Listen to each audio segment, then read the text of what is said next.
Hello friends, कैसे हो आप सब। आई होप कि आप सब अच्छे होंगे और आप सभी की पढ़ाई भी अच्छी चल रही होगी।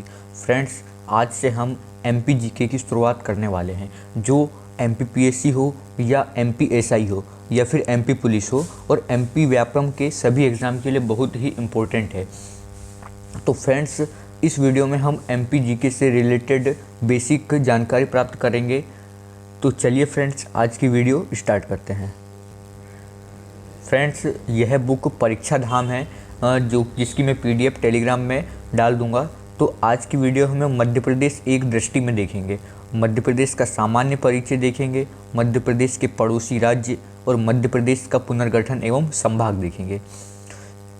मैं इसका आपको इंडेक्स दिखा देता हूँ, जिसमें मध्य प्रदेश का भूगोल है, जिसमें ये सारे टॉपिक कवर है। मध्य प्रदेश की अर्थव्यवस्था है, जिसमें ये सारे टॉपिक कवर है। मध्य प्रदेश की राज्य व्यवस्था, मध्य प्रदेश की जनजातियाँ एवं लोक संस्कृति, इसके बाद मध्य प्रदेश का इतिहास है और मध्य प्रदेश का विविध है, जो कि एमपीपीएससी हो या एमपीएसआई हो, जो कि 8 साल बाद एमपीएसआई की भर्ती मध्य प्रदेश में आई है।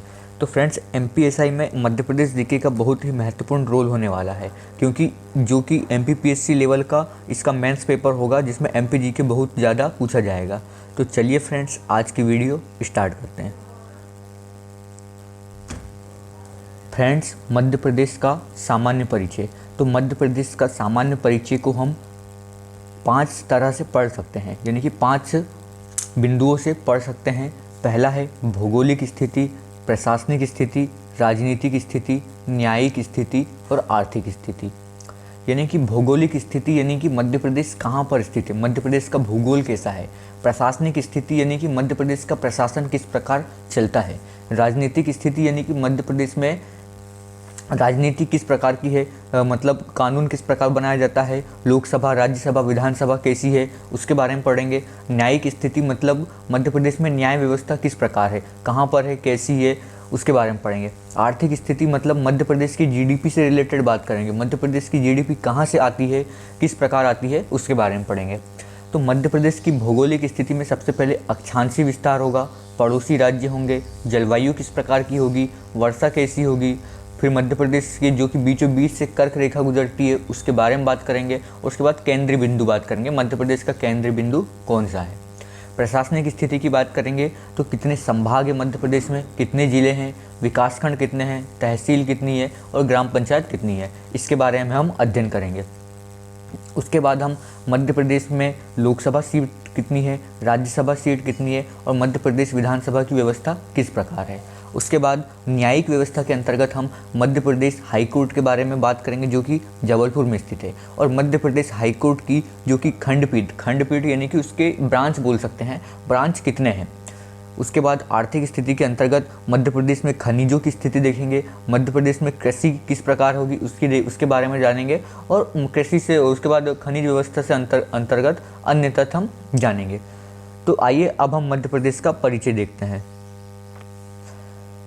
फ्रेंड्स, यह परीक्षा धाम की बुक जो कि 2024 में मतलब 2025 की एडिशन है, जिसमें जनवरी 2025 तक का करंट अफेयर्स कंप्लीट है। तो फ्रेंड्स, यह बुक बहुत ही अपडेटेड बुक है। तो आइए हम अब परिचय देखते हैं। तो राज्य का गठन कब किया गया था, यानी कि मध्य प्रदेश का गठन कब किया गया था, 1 नवंबर 1956 को। मध्य प्रदेश का गठन 1 नवंबर 1956 को मध्य प्रांत, मध्य भारत और विंध्य प्रदेश को मिलाकर किया गया था। कौन कौन से पार्ट्स को मिलाया गया था, मध्य प्रांत, मध्य भारत और विंध्य प्रदेश को मिलाकर किया गया था। और मध्य प्रदेश का अंतिम पुनर्गठन यानी कि लास्ट बार पुनर्गठन कब किया गया था, 1 नवंबर 2000 को। 1 नवंबर 2000 को जब मध्य प्रदेश से छत्तीसगढ़ राज्य को अलग किया गया था। उसके बाद मध्य प्रदेश की राजधानियाँ देख लेते हैं कि प्रदेश की कौन कौन सी राजधानी है। तो प्रशासनिक राजधानी यानी कि प्रशासन से रिलेटेड जो भी काम कहाँ पर किए जाते हैं, भोपाल में, इसलिए मध्य प्रदेश की प्रशासनिक राजधानी क्या है, भोपाल है। संस्कार राजधानी क्या है, जबलपुर है। उसके बाद आर्थिक व खेल राजधानी यानी कि खेलों में सबसे आगे कौन है, इंदौर है। तो इसलिए मध्य प्रदेश की आर्थिक यानी कि मनी से रिलेटेड यानी कि पैसों से रिलेटेड जो भी काम होते हैं वो इंदौर में होते हैं, और खेलों से रिलेटेड जो भी ग्राउंड हो गए या फिर प्लेयर हो गए वो इंदौर से निकलते हैं, इसलिए मध्य प्रदेश की आर्थिक व खेल राजधानी इंदौर है। उसके बाद मध्य प्रदेश की ऊर्जा राजधानी कौन सी है? सिंगरौली है, क्योंकि सिंगरौली में बहुत सारे ताप विद्युत केंद्र है, कोयला बहुत पाया जाता है, इसलिए मध्य प्रदेश की ऊर्जा राजधानी सिंगरौली है। मध्य प्रदेश की ग्रीष्मकालीन राजधानी क्या है? पचमढ़ी है, पचमढ़ी जो कि होशंगाबाद जिले के अंतर्गत आता है। संगीत राजधानी मैहर है, जो कि मैहर में शारदा देवी का मंदिर पाया जाता है, जो कि मध्य प्रदेश की संगीत राजधानी है। उसके बाद मध्य प्रदेश की चित्रकला राजधानी क्या है? भीमबेटका है, भीमबेटका जो कि यूनेस्को में भी शामिल है, जहाँ पर मानव के शैल चित्र पाए गए हैं। उसके बाद मध्य प्रदेश के उपनाम देखते हैं, तो मध्य प्रदेश को हृदय प्रदेश के नाम से जाना था, क्योंकि मध्य प्रदेश बीचों बीच में है, उसके लिए इसलिए उसे हृदय प्रदेश कहा जाता है। हीरा प्रदेश, क्योंकि मध्य प्रदेश के पन्ना जिले में हीरा पाया जाता है, इसलिए उसे हीरा प्रदेश कहते हैं। उसके बाद मध्य प्रदेश में सबसे ज़्यादा वन पाए जाते हैं, जंगल पाए जाते हैं, इसलिए उसे वनों का प्रदेश भी कहा जाता है। उसके बाद मध्य प्रदेश में तेंदुआ सबसे ज़्यादा पाए जाते हैं, इसलिए उसे तेंदुआ राज्य कहा जाता है। बुल्फ स्टेट यानी कि भेड़िया राज्य भी कहा जाता है। उसके बाद चीता स्टेट, यानी कि जब विदेश से चीता को लाया गया था तो कहाँ पर रखा गया था? मध्य प्रदेश के कूनो नेशनल पार्क में रखा गया था, इसलिए मध्य प्रदेश एकमात्र राज्य है जहाँ पर चीते पाए जाते हैं, इसलिए उसे चीता स्टेट भी कहा जाता है। उसके बाद मध्य प्रदेश में सबसे ज़्यादा टाइगर पाए जाते हैं, इसलिए मध्य प्रदेश को टाइगर स्टेट के नाम से भी जाना जाता है। उसके बाद मध्य प्रदेश में सबसे ज़्यादा यानी कि छोटी बड़ी नदियाँ मिला के सबसे ज़्यादा नदियाँ पाई जाती है, इसलिए इसे नदियों का मायका भी कहा जाता है। उसके बाद मध्य प्रदेश में तेंदुपत्ता का सर्वाधिक उत्पादन होता है, इसलिए उसे तेंदुपत्ता राज्य भी कहा जाता है, तेंदुपत्ता जिससे बीड़ी का निर्माण होता है। उसके बाद गिद्ध राज्य, यानी कि मध्य प्रदेश में गिद्धों की संख्या भी सर्वाधिक है, इसलिए उसे गिद्ध राज्य भी कहा जाता है। उसके बाद मध्य प्रदेश में राष्ट्रीय उद्यानों का राज्य यानी कि नेशनल पार्क भी सबसे ज़्यादा है, इसलिए उसे राष्ट्रीय उद्यानों का राज्य भी कहा जाता है। उसके बाद घड़ियालों की संख्या भी सर्वाधिक है, इसलिए उसे घड़ियाल राज्य भी कहा जाता है। उसके बाद 5 अक्टूबर 2023 को मध्य प्रदेश के 2 नए डिस्ट्रिक्ट बनाए गए थे। कौन कौन से? पांडुर्ना, जो कि छिंदवाड़ा से अलग करके बनाया गया था, जो कि प्रदेश का 54वां जिला था, और मैहर जो कि 55वां जिला बना था, जो कि सतना से अलग करके बना था। जब पांडुर्ना नहीं बना था तो छिंदवाड़ा प्रदेश का सबसे अधिक क्षेत्रफल वाला राज्य हुआ करता था, लेकिन पांडुर्ना बनने के बाद वर्तमान में शिवपुरी सबसे अधिक क्षेत्रफल वाला राज्य हो गया है। आइए अब हम देखते हैं मध्य प्रदेश का मानचित्र। मध्य प्रदेश का मानचित्र आप देख लीजिए, तो सबसे पहले उत्तर में क्या है? उत्तर में उत्तर प्रदेश है, और पूर्व में क्या है? राजस्थान है, और क्या है? गुजरात है। उसके बाद दक्षिण में क्या है? महाराष्ट्र है। दक्षिण में क्या है? महाराष्ट्र में है, पूर्व में क्या है? छत्तीसगढ़ है, और पश्चिम में क्या है? राजस्थान और गुजरात है, और दक्षिण में महाराष्ट्र है। आइए अब हम जानते हैं मध्य प्रदेश के प्रतीक चिन्ह। तो मध्य प्रदेश का राज्य की पशु क्या है? बारहसिंगा है। क्या है? बारहसिंगा है, राज्य की पशु बारहसिंगा है, जिसका वैज्ञानिक नाम क्या है? रुसवर्स दुआउसेली। क्या है? रुसवर्स दुआउसेली, जो कि ब्रेडरी प्रजाति यानी कि सर्विडी प्रजाति का पाया जाता है। याद रखना है आपको, ब्रेडरी प्रजाति।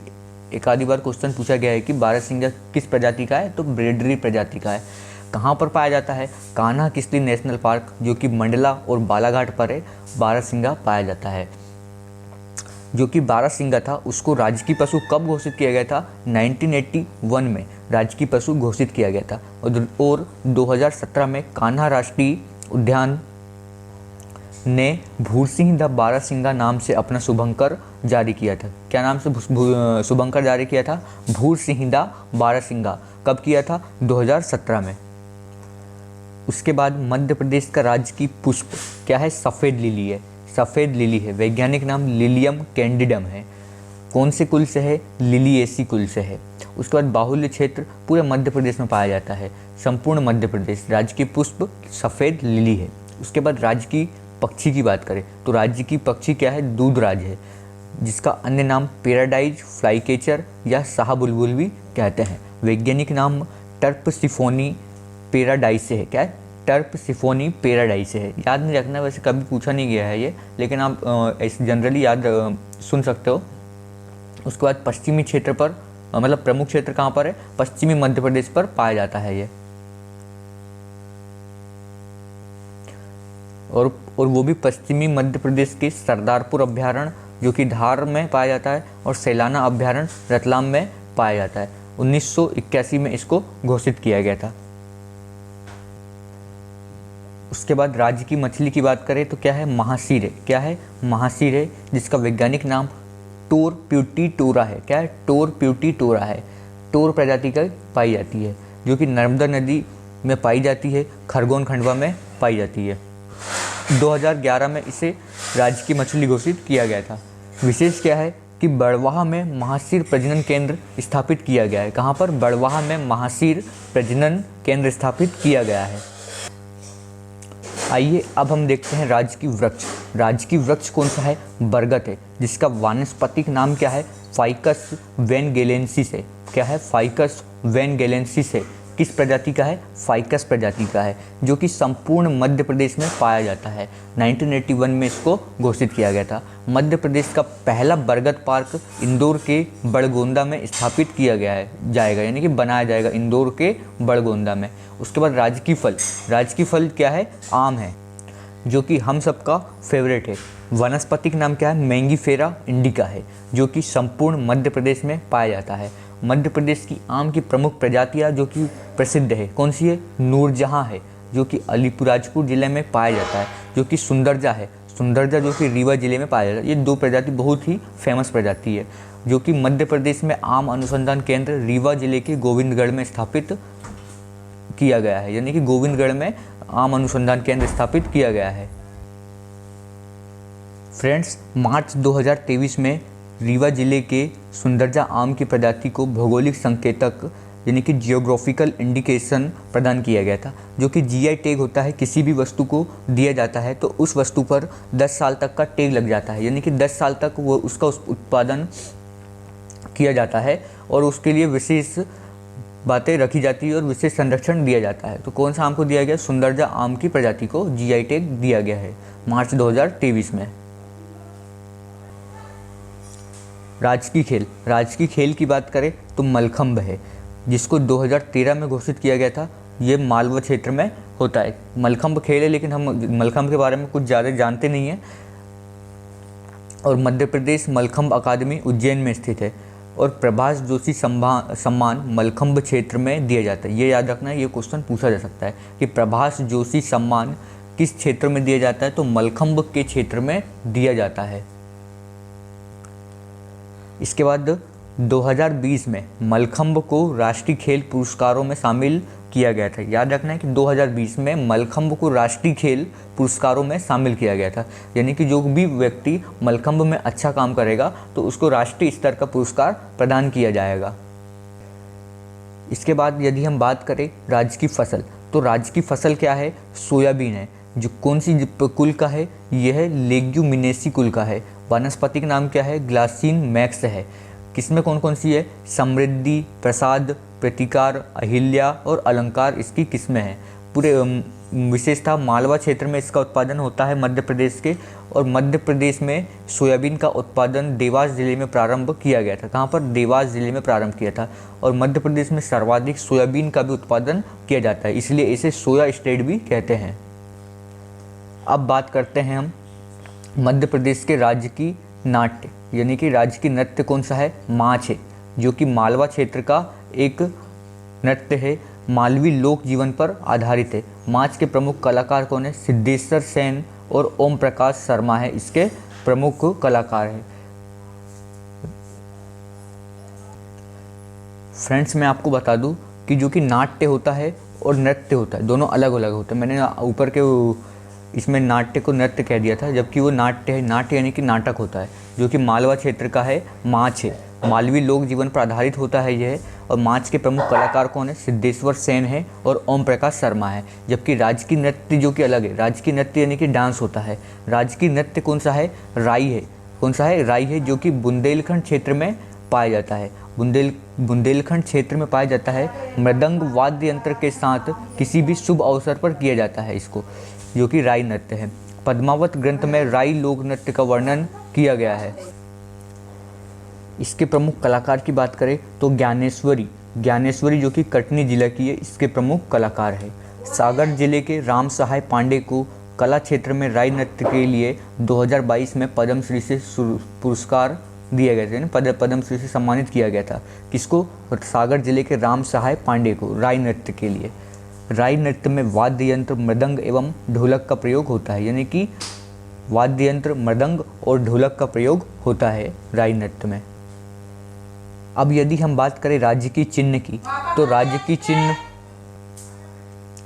की चिन्ह है में सबसे बाहर 24 स्तूप अंकित है, यानी कि चिन्ह में सबसे आगे 24 स्तूप अंकित है।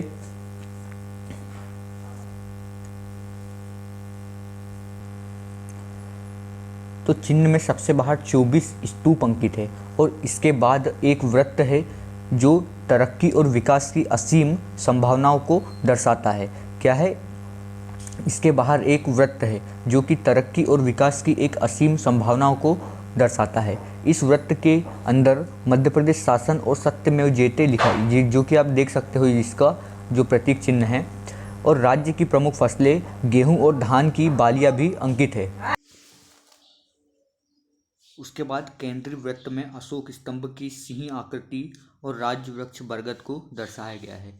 उसके बाद मध्य प्रदेश गान कौन सा है? सुख का साथ दाता सबका साथी सुख का यह संदेश है, जो कि मध्य प्रदेश गान है, जो कि 2010 और 11 में इसकी घोषणा की गई थी।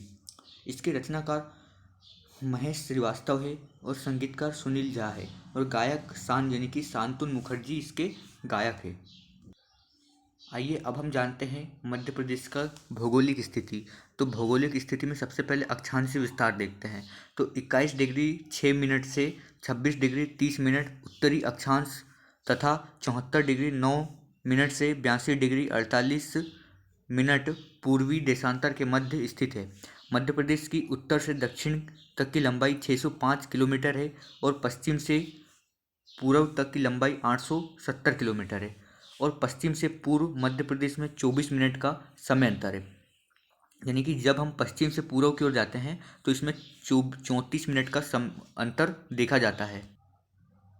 इसके बाद मानक समय की बात करें तो भारत की मानक समय रेखा 82.5 डिग्री, जो कि मध्य प्रदेश के सिंगरौली जिले से होकर गुजरती है। कितने? 82.5 डिग्री भारत के मानक समय रेखा सिंगरौली जिले से होकर गुजरती है। उसके बाद 80 डिग्री पूर्वी देशांतर से निकटतम शहरों की दूरी। बस आप याद रख लीजिए, पेपर में कभी नहीं आता है ये। जैसे कि जबलपुर 79 डिग्री 58 मिनट, पन्ना, रीवा, कटनी, भोपाल, इंदौर, देख लीजिए, बस ये आता नहीं है कहीं। उसके बाद मैप देख लीजिए आप मध्य प्रदेश का। तो सबसे उत्तरी जिला कौन सा है? सबसे उत्तरी जिला मुरैना है, जो कि 26 डिग्री 30 मिनट उत्तरी अक्षांश पर स्थित है। उसके बाद सबसे पश्चिमी जिला अलीराजपुर है। सबसे दक्षिणतम जिला कौन सा है? बुरहानपुर है। और सबसे पूर्वोत्तम जिला कौन सा है? सिंगरौली जिला है। और जो कि बीच में ये कर्क रेखा है, जो कि कर्क रेखा मध्य प्रदेश को 2 बराबर भागों में विभाजित करती है और मध्य प्रदेश के बीचों बीच से होकर गुजरती है। आइए अब हम नेक्स्ट जानते हैं मध्य प्रदेश के पड़ोसी राज्य के बारे में। तो देश के मध्य भाग में स्थित मध्य प्रदेश उत्तर पश्चिम में राजस्थान से और उत्तर में उत्तर प्रदेश से और पूर्व में छत्तीसगढ़ से और दक्षिण में महाराष्ट्र से एवं पश्चिम में गुजरात से घिरा हुआ है। गुजरात जो कि सबसे कम अपनी बाउंड्री मध्य प्रदेश के साथ शेयर करता है। मध्य प्रदेश की दक्षिणी सीमा ताप्ती नदी और उत्तरी सीमा चंबल नदी द्वारा निर्धारित की जाती है। यानी कि दक्षिण में ताप्ती नदी और उत्तर में चंबल नदी इसकी बाउंड्री निर्धारित करती है। उसके बाद मध्य प्रदेश की जलवायु की बात करते हैं। तो मध्य प्रदेश में उष्ण कटिबंध मानसूनी जलवायु पाई जाती है, यानी कि उष्ण कटिबंधीय मानसूनी जलवायु पाई जाती है। मालवा के पठार में आदर्श जलवायु पाई जाती है। कौन सी? मालवा के पठार में आदर्श जलवायु पाई जाती है और उत्तर के मैदान में विषम जलवायु पाई जाती है। उसके बाद वर्षा की बात करें तो मध्य प्रदेश में औसत वर्षा कहाँ पर कितनी होती है? 112 सेंटीमीटर होती है। 112 सेंटीमीटर होती है। और मध्य प्रदेश में सर्वाधिक वर्षा जो कि पचमढ़ी में और न्यूनतम वर्षा गोहद जो कि भिंड जिले में आता है होती है। उसके बाद कर्क रेखा की बात करें तो कर्क रेखा मध्य प्रदेश के मालवा के मध्य से गुजरती है।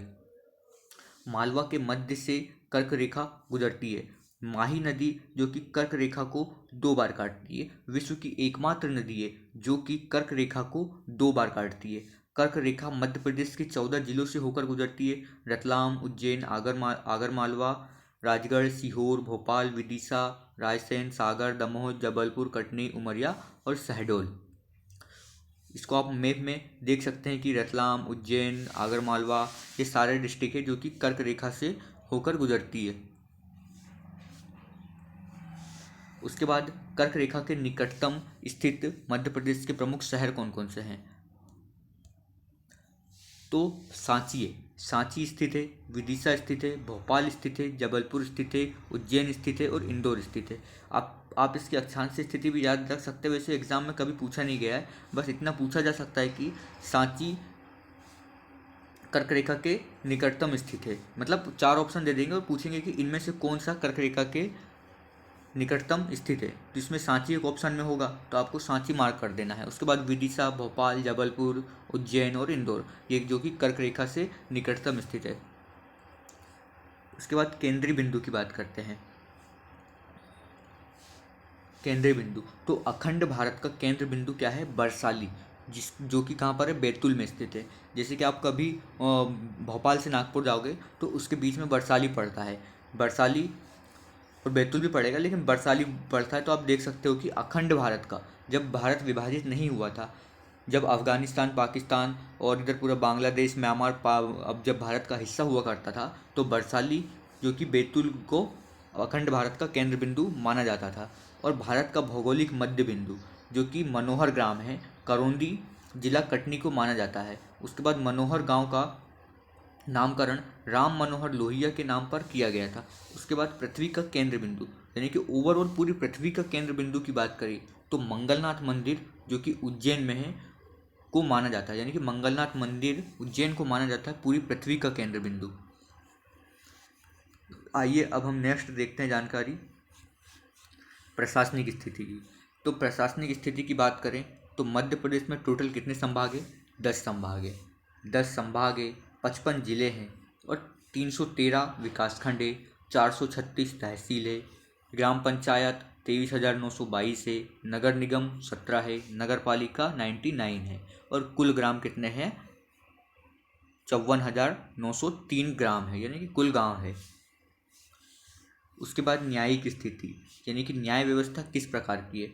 तो न्यायिक व्यवस्था मध्य प्रदेश की स्थापना के समय ही मध्य प्रदेश हाईकोर्ट की स्थापना की गई थी। 1 नवंबर 1956 को जबलपुर में की गई थी। और 1 नवंबर 1956 से पहले मध्य प्रदेश का हाईकोर्ट कौन सा था? नागपुर हाईकोर्ट हुआ करता था, क्योंकि नागपुर भी पहले मध्य प्रदेश का पार्ट हुआ करता था 1956 के पहले। और मध्य प्रदेश हाईकोर्ट भवन के वास्तुकार कौन है? हेनरी इरविन है। कौन है? हेनरी इरविन है। और मध्य प्रदेश हाईकोर्ट की 2 ब्रांच है, खंडपीठ है, एक इंदौर है और ग्वालियर है। 1968 में स्थापित किया गया था इंदौर और ग्वालियर। इसको क्यों स्थापित करते हैं? जैसे कोई भी ब्रांच खोलना है तो उसको अपनी आने जाने की सुविधा और प्रशासनिक स्थिति को मद्देनजर रखते हुए ब्रांच को खोला जाता है, ताकि लोगों को सुविधा हो इससे। और मध्य प्रदेश हाईकोर्ट की तीसरी खंडपीठ जो कि भोपाल में प्रस्तावित है, यानी कि तीसरी खंडपीठ अभी खुली नहीं है, बस प्रस्तावित है। कहाँ पर है? भोपाल पर है। जबलपुर हाईकोर्ट भवन का निर्माण राजा गोकुलदास के सहयोग से किया गया था। किसके? राजा गोकुलदास के सहयोग से किया गया था। उसके बाद समाचार पन्नों से कुछ जानकारी प्राप्त हुई है, जिसके द्वारा 17वां प्रवासी भारतीय सम्मेलन के मुख्य अतिथि जो कि 2023 में किया गया था, प्रवासी सम्मेलन दिवस जो कि 9 जनवरी को मनाया जाता है, क्योंकि 9 जनवरी 1915 को महात्मा गांधी दक्षिण अफ्रीका से लौटकर आए थे, इसलिए हम प्रवासी भारतीय दिवस मनाते हैं। जिसमें मुख्य अतिथि मोहम्मद यूनुस अली जो कि 17 प्रवासी दिवस 2023 इंदौर में हुआ था। मुख्य अतिथि कौन थे? मोहम्मद इरफान अली जो कि गुयाना के राष्ट्रपति थे। और विशेष अतिथि में देखा जाए तो चंद्रिका प्रसाद संतोखी सूरी नाम के राष्ट्रपति थे। और सम्मानीय अतिथि कौन थे? जनेटा मस्करे कन्हास ऑस्ट्रेलिया की सांसद थी। आइए अब हम जानते हैं मध्य प्रदेश की राजनीतिक स्थिति। तो सबसे पहले मध्य प्रदेश की राजनीतिक स्थिति के बारे में देखें तो मध्य प्रदेश में सीटों का वितरण किस प्रकार हुआ है। तो मध्य प्रदेश में सबसे पहले विधानसभा की स्थिति हम देखते हैं। तो मध्य प्रदेश का जब विभाजन नहीं हुआ था तो मध्य प्रदेश में 320 विधानसभा की सीट थी, 320 विधानसभा की सीट थी, लेकिन वर्तमान में 230 विधानसभा सीटें, क्योंकि विभाजन के बाद 90 सीट छत्तीसगढ़ को प्रदान कर दी गई थी। और अनुसूचित जनजाति, उसके बाद भी मध्य प्रदेश की वर्तमान विधानसभा में 230 सीट है, जिसमें अनुसूचित जनजाति यानी कि एसटी के लिए 47 सीट रिजर्व है और एससी के लिए 35 सीट रिजर्व है।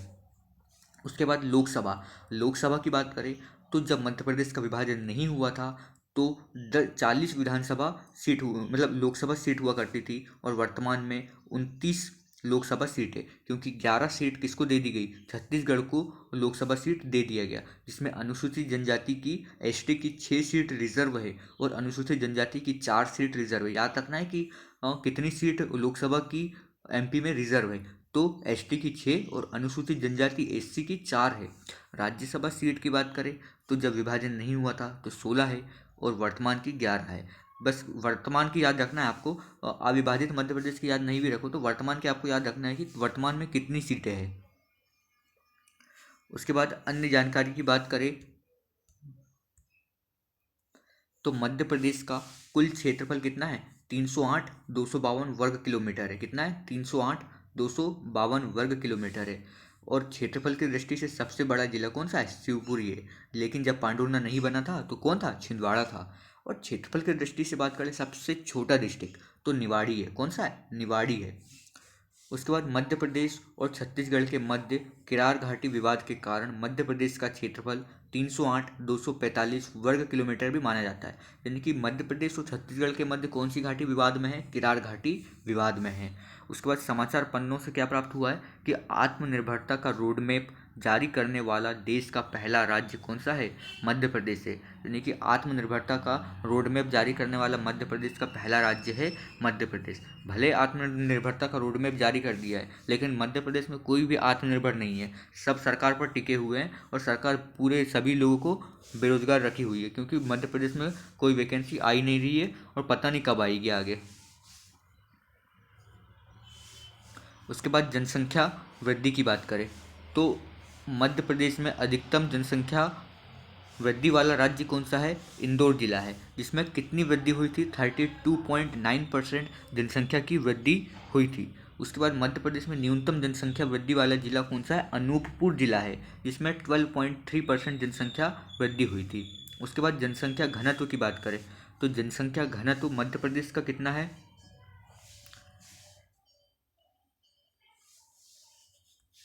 मध्य प्रदेश का जनसंख्या घनत्व कितना है, 236 व्यक्ति प्रति वर्ग किलोमीटर है। कितना है, 236 व्यक्ति प्रति वर्ग किलोमीटर मध्य प्रदेश का जनसंख्या घनत्व है।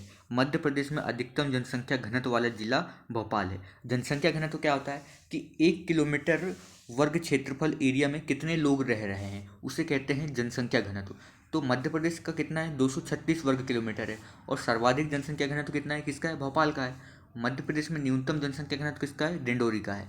यानी कि डिंडोरी का न्यूनतम है, इसका मतलब क्या है, इसका मतलब यह है कि डिंडोरी का क्षेत्रफल अधिक है और 1 वर्ग किलोमीटर क्षेत्र पर कम लोग रह रहे हैं, इसलिए डिंडोरी का जनसंख्या घनत्व कितना है, कम है। उसके बाद मध्य प्रदेश की आर्थिक स्थिति की बात करें तो मध्य प्रदेश की अर्थव्यवस्था कृषि प्रधान है। यानी कि मध्य प्रदेश के लोग कृषि पर निर्भर है, इस पर ज़्यादा कोई औद्योगिक विकास नहीं हुआ है। उसके बाद दलहन उत्पादन में मध्य प्रदेश प्रथम स्थान पर है। दालों के उत्पादन में मध्य प्रदेश प्रथम स्थान है। उसके बाद हीरा, मैंगनीज एवं तांबा के उत्पादन में भी मध्य प्रदेश प्रथम स्थान रखता है। कुल फसल उत्पादन में मध्य प्रदेश का स्थान कौन सा है, तो दलहन में प्रथम स्थान है, खाद्यान्न में द्वितीय स्थान है और तिलहन में भी द्वितीय स्थान है। उसके बाद स्वच्छ सर्वेक्षण 2023 की बात करें तो मध्य प्रदेश का इंदौर शहर लगातार 7वीं बार देश का सबसे स्वच्छ शहर बना है, ये 2023 के अनुसार है। जबकि 2024 में भी और 2025 में भी मध्य प्रदेश का इंदौर शहर देश का सबसे स्वच्छ शहर बना है। सो फ्रेंड्स, आज की वीडियो में यहीं तक रखते हैं। नेक्स्ट वीडियो पर हम जानेंगे मध्य प्रदेश के पड़ोसी राज्य। तो फ्रेंड्स, यदि आपने हमारे चैनल को सब्सक्राइब नहीं किया है तो हमारे चैनल को सब्सक्राइब करें और दोस्तों के साथ शेयर करें और कमेंट्स में बताएं कि वीडियो कैसी लग रही है और नेक्स्ट किस टॉपिक पर चाहिए आपको वीडियो, वो भी कमेंट्स कर दें। और आप पढ़ाई ज़रूर जारी रखें क्योंकि एमपी पुलिस की 7,500 एमपी एसआई की भर्तियाँ और एमपी पीएससी की भी भर्तियाँ आने वाली है और एमपी एसआई और एमपी पुलिस की तो आ ही चुकी है। तो फ्रेंड्स मिलते हैं नेक्स्ट वीडियो में, तब तक के लिए धन्यवाद।